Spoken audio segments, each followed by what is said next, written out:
guys, today I'm going to be telling you how to take a sprue off of a casting, and I'm going to show you 3 tools that you can use that you can get pretty reasonably priced for your home studio that will help you take sprues off of your castings. If you're not familiar with what a casting is basically once you have created your first design, you're going to send it to your caster to get molded, and in order for that metal to go into the negative space where your design was, they have to pour it through a channel. And when they do pour it through the channel, there is going to be like a little small rod that comes off. And when they deliver the pieces to you, a lot of casters will take this off for you if you request it, but some will deliver it like this, and you will have that sprue on the back that you need to remove yourself. The goal is going to be to have this sprue be completely invisible. So we're going to try and take it off to the point where you don't see it at all on the back. One really important thing to remember with castings is that you always want the surface texture to be completely the same across the whole piece. So when you take this sprue off, we're gonna make sure that we make the polished or the full texture of the entire back of this piece the same as the spot where we took off the sprue. If not, it's gonna be very obvious that that's where the sprue was. So I'll show you how to do that too. The first tool I'm going to show you guys is these clippers. If you've watched some of my other videos, you are probably familiar with these. These are called Kiva clippers. You can get them on Amazon. I always link all the products I use down in the description, so I will link these. These are the best clippers I have ever found. One side will give you a pointed clip off, and the other side will give you a flush clip off. I like to use the flush side right over here. It's kind of the flat side of the pliers, so it makes sense. For these clippers, I'm just gonna line them up as close as I can to that sprue, if you can see right there, and I'm gonna clip them off. You do have to apply some pressure, and when you clip the sprue off, be ready, it may go flying. So I always try to kind of pull mine underneath my desk if there's anybody around so that I don't just like shoot a sprue across the room. Also, if you have a desk where you can pull your desk drawer out, it's a really nice place to catch that sprue in that little collection drawer. So with this guy, I'm just gonna add a little pressure. If you go and add pressure and you can't get all the way through it, one little trick I like to do is clip it partially, rotate it, and then clip it fully. And if you can see, that takes almost that entire sprue off. It's a really, really nice clipper. And then I'll use something like my rotary hand tool, which I'll talk about third, to take off the rest of this sprue. All right, so as a girl with pretty long hair, every time I use a rotary tool, I'm gonna make sure I pull my hair back. Number 1, you're also gonna wear glasses with this tool. The next thing I'm gonna use is a bench grinder. This is a rotary grinding tool. This side is more aggressive, more abrasive, and this side is a little bit smoother. This is just a really, really low price one that I got at my local Home Depot. I've never known how to pronounce the name of this tool company. Ryobi, maybe, I don't know. It's always been a weird name for me, but this is just like the bottom of the barrel tool. I think they're kind of like the lowest price tools that you can even get at Home Depot. This works fine. I've had this in my studio for a very, very long time.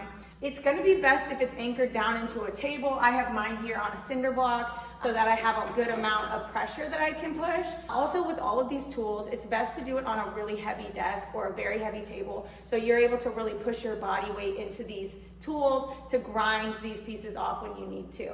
Again, here's what the sprue looks like coming off of this piece. And all I'm gonna do, I'm gonna do this without turning the tool on first so that you can see it. And I'm gonna get you a little bit closer. So with this tool, what I'm gonna do is I'm gonna utilize this grinding wheel to grind this down. Always be aware that this piece of metal is going to get hot as you grind it. So you may have to do this in turns. You can also wear a leather glove to protect your fingers, or you can even hold your piece in a pair of pliers while you grind it if you have pliers with a nice grip on them. If you do not have pliers that grip well, they will not work. This will go flying out. But I'll show you really quickly the kind of the motion that I like to do with this. And you are just gonna grind until this thing comes completely down. Always be aware though of your edges. As you're grinding, it's very easy to do something like this and accidentally grind into the side and take off a piece of your design. So always like be careful with this, grind less than you think, and just do it bit by bit.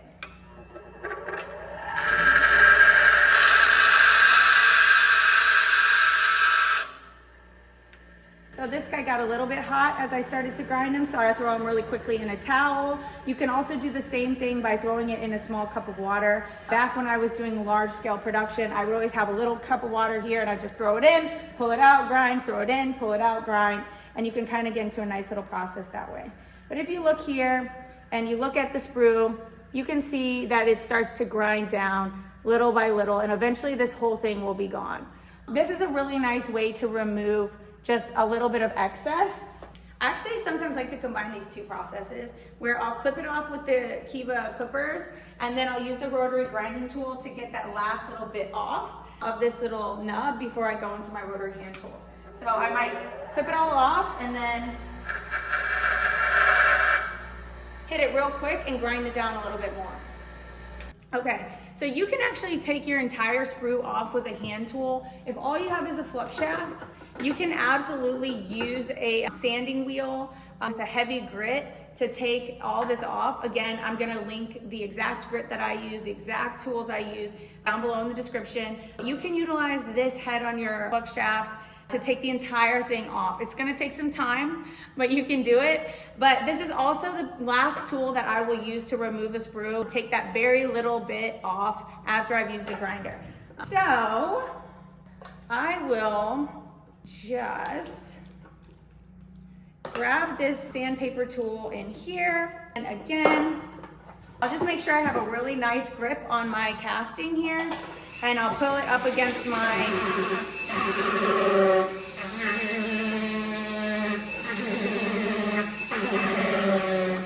throw this right up against my bench, and I'll just grind it all the way down. Remember what I said at the very beginning of this video, that the goal is going to be to take the entire backside of this to the same polish. So I'm going to want to get that sprue down as far as I possibly can so it looks completely flush.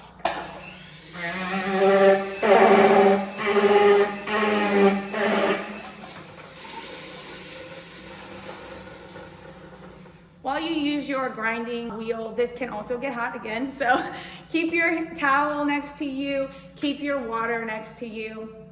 For our next step, we're actually gonna swap out to this black compound wheel. I get these from Metalsmith, again, linked below.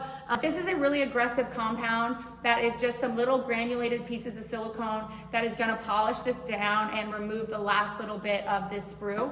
Whenever you are using a compound like this, you're always gonna wanna wear a respirator. You just don't wanna inhale this. If you are done working and you blow your nose and there are black granules in there, no bueno. So I'm always gonna have you guys make sure you wear your respirator. I know it can be annoying to wear both a respirator and goggles. Everything fogs up, but do your best. It's what you gotta do for your health. Okay.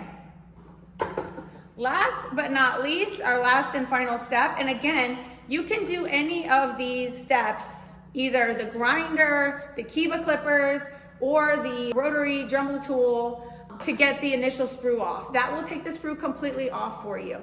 But then the very last step with this silicone wheel, you're gonna use no matter what. You're gonna use this after any of the three methods. And this is just going to polish all these scratches off and give you a nice finish.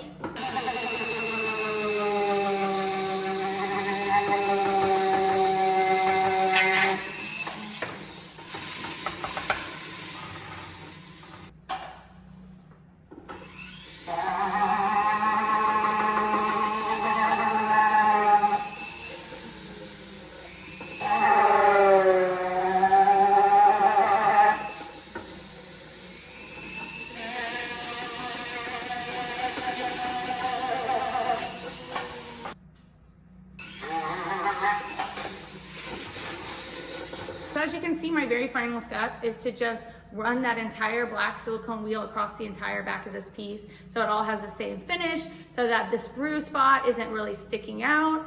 Another little hack, if you are, let's say, making these into earrings, I'll always put the earring post over the spot where the sprue is at. It also hides that little discoloration, slight change in texture that you're gonna have naturally wherever they place the sprue. It can also make a nice little safety step for your earring post. But yeah, that's 3 ways that you can take a sprue off. If you have any questions, leave them in the comments, and let me know any other jewelry making skills you want to learn, and I'll make a video for that next. Bye.